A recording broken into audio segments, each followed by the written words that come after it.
মান্থার প্রভাবে বাংলায় বৃষ্টি। উত্তরবঙ্গ এবং দক্ষিণবঙ্গে ভারী বৃষ্টির পূর্বাভাস দিয়েছে আলিপুর আবহাওয়া দফতর। বৃহস্পতিবার পর্যন্ত মৎস্যজীবীদের সমুদ্রে যেতে নিষেধাজ্ঞা। রাতভর বৃষ্টি, দীঘায় উত্তাল সমুদ্র, পর্যটকদের সতর্ক করে মাইকিং করে প্রশাসন। যে সমস্ত পর্যটক বন্ধুরা এখনো পর্যন্ত সমুদ্র জলে নেমে স্নান করছেন তাদের উদ্দেশ্যে বলা হচ্ছে যে ঘূর্ণিঝড় মন্থা শক্তি হারিয়ে অতি গভীর নিম্নচাপে পরিণত হয়েছে। এর পরোক্ষ প্রভাব পড়েছে পশ্চিমবঙ্গে। রাত থেকে কোথাও দফায় দফায় বৃষ্টি, কোথাও আবার বৃষ্টি হয় নাগাড়ে।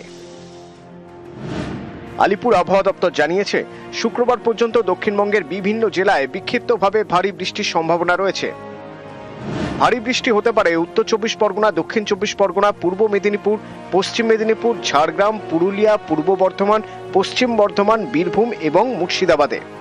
সব জেলাতেই প্রায় সর্বত্রই হালকা থেকে মাঝারি বৃষ্টিপাত হবে। তার সঙ্গে এক দু জায়গায় ভারী বৃষ্টিপাতের সম্ভাবনা রয়েছে কতগুলি জেলাতে। 1 তারিখে বৃষ্টিপাত আরো কমে যাবে, সেখানে বিক্ষিপ্তভাবে বৃষ্টিপাত হবে। 2 তারিখে বৃষ্টিপাত একেবারেই কমে যাবে। কলকাতা তার পার্শ্ববর্তী অঞ্চলে আগামী আজ 29, 30, 31 এবং 1 তারিখেও আমাদের প্রতিদিনই সাধারণত মেঘলা আকাশ থাকবে এবং বৃষ্টিপাতও হওয়ার সম্ভাবনা থাকছে। দক্ষিণ চব্বিশ পরগনায় গঙ্গাসাগর, এখানকার সমুদ্র সৈকতে মাইকিং করে প্রশাসন। বকখালিতে বাড়ানো হয় নজরদারি। আলিপুর আবহাওয়া দপ্তরের পূর্বাভাস, ভারী বৃষ্টি হবে উত্তরবঙ্গেও। বৃহস্পতিবার ভারী বৃষ্টির সম্ভাবনা রয়েছে মালদা, উত্তর দিনাজপুর, দক্ষিণ দিনাজপুর, দার্জিলিং, কালিম্পং এবং জলপাইগুড়িতে। শুক্রবার অতি ভারী বৃষ্টি হতে পারে দার্জিলিং, কালিম্পং, আলিপুরদুয়ার, কোচবিহার এবং জলপাইগুড়িতে। উত্তরবঙ্গে 30 তারিখ বৃষ্টিপাত পরিমাণ বাড়বে, 31 তারিখে আরো বাড়বে।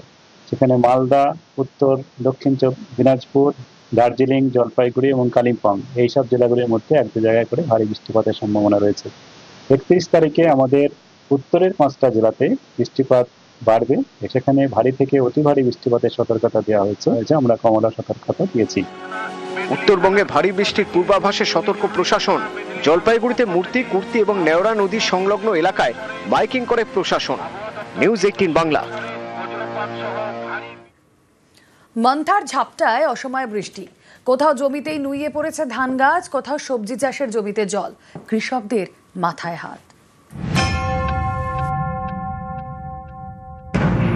ঘূর্ণিঝড় মান্থার প্রভাবে অসময়ে বৃষ্টি, এতে ফসলের ক্ষতি। বাঁকুড়ায় বিঘার পর বিঘা জমিতে আমন ধান চাষ হয়েছে। সামনেই ফসল কাটার মরশুম, তার আগে মঙ্গলবার বিকেল থেকে বৃষ্টি, তার সঙ্গে ঝোড়ো হাওয়া। কতুলপুর, জয়পুর, বিষ্ণুপুর সহ বিস্তীর্ণ এলাকায় জমিতেই নুইয়ে পড়ছে ধান গাছ, যেন পাকা ধানে মই। অকাল বৃষ্টিতে হয়েতে আমাদের চাষিদের যা ক্ষতি হবার হয়ে গেল। এখন চাষের এই পরিস্থিতি, এই ধান গলায় তুলতে পারবো কিনা সেটা সন্দেহ আছে। এরপরে ধরুন এরপরে যদি আবার আরো বৃষ্টি হয়, আরো বেশি ক্ষতি হবে।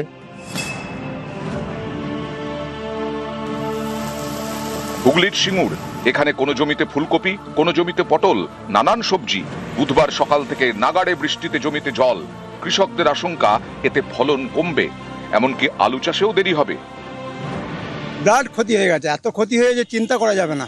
যেইভাবে চাষিদের মালট হয়, যে এই প্রথম দেখলাম চাষিদের কি অবস্থা হয়। সব জমি জল দাঁড়িয়ে আছে, কপি, আলু, পটল সবই চলে গেল। কি অবস্থা কি হবে জানি না। আলু এখন হবেই না আর মনে হচ্ছে, এখন যে অবস্থা রয়েছে আলু সেই পৌষ মাসের দিকে হতে পারে। পুরুলিয়াতেও অসময়ে বৃষ্টি, কোথাও ধান গাছ নুয়ে পড়েছে, কোথাও ঝরে যাচ্ছে ধান।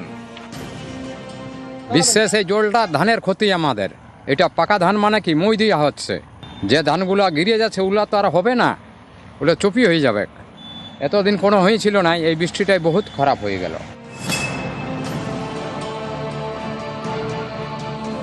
পশ্চিম মেদিনীপুরের চন্দ্রকোনা, এখানেও দফায় দফায় বৃষ্টি হয়, ফলে ধান চাষে ক্ষতি। এই ক্ষতি সামাল দেওয়া নিয়ে চিন্তায় কৃষকরা। সব ধান উল্টে পড়ে গেছে। জল কালো, বৃষ্টি কালো হয়েছে, আজও হচ্ছে। ঝোড়ো বাতাস দিয়ে ধানগুলোকে সব উল্টিয়ে ফেলে দিয়েছে। না, প্রচুর লোকের হয়েছে ক্ষতি, মানে ভালোই ক্ষতি, একবারে উল্টে গেছে মনে হচ্ছে। ধানের আর কি হবে।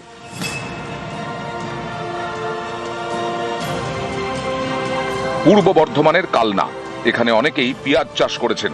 এরই মধ্যে শুরু হয়েছে বৃষ্টি। চারাগাছ বাঁচাতে ত্রিপল দিয়ে জমি ঢাকার কাজ শুরু করেন কৃষকরা। নিউজ 18 বাংলা। অসময়ের বৃষ্টিতে চন্দননগরে দুর্যোগ, ঝোড়ো হাওয়ায় মঙ্গলবার ভেঙে পড়ে জগদ্ধাত্রী পুজোর প্যান্ডেল। পুজোর সময় দুর্ঘটনা এড়াতে সতর্ক পুলিশ। উদ্যোক্তাদের নির্দেশ দিয়েছে আলোর বড় গেট খুলে ফেলতে হবে, যাতে ঝড়ে তা ভেঙে না পড়ে।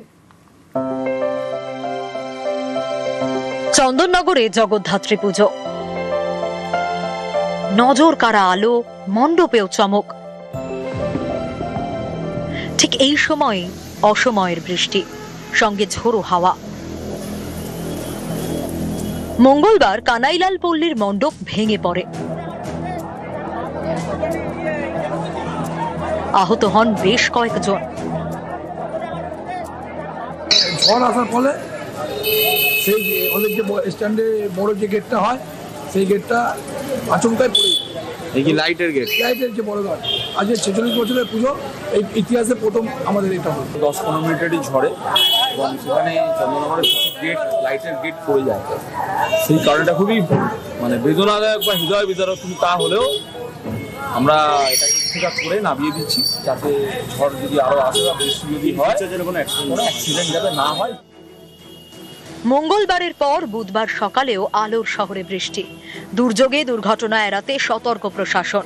তারা পুজো উদ্যোক্তাদের নির্দেশ দিয়েছে আলোর বড় গেট খুলে ফেলতে হবে, মণ্ডপে কোনো সমস্যা হলে পুলিশে জানাতে হবে। এরপরেই বিভিন্ন পুজো উদ্যোক্তা সতর্ক হয়, বড় গেট থেকে আলো খুলে নেওয়া হয়। চন্দননগর থেকে সোমনাথ ঘোষ, নিউজ 18 বাংলা।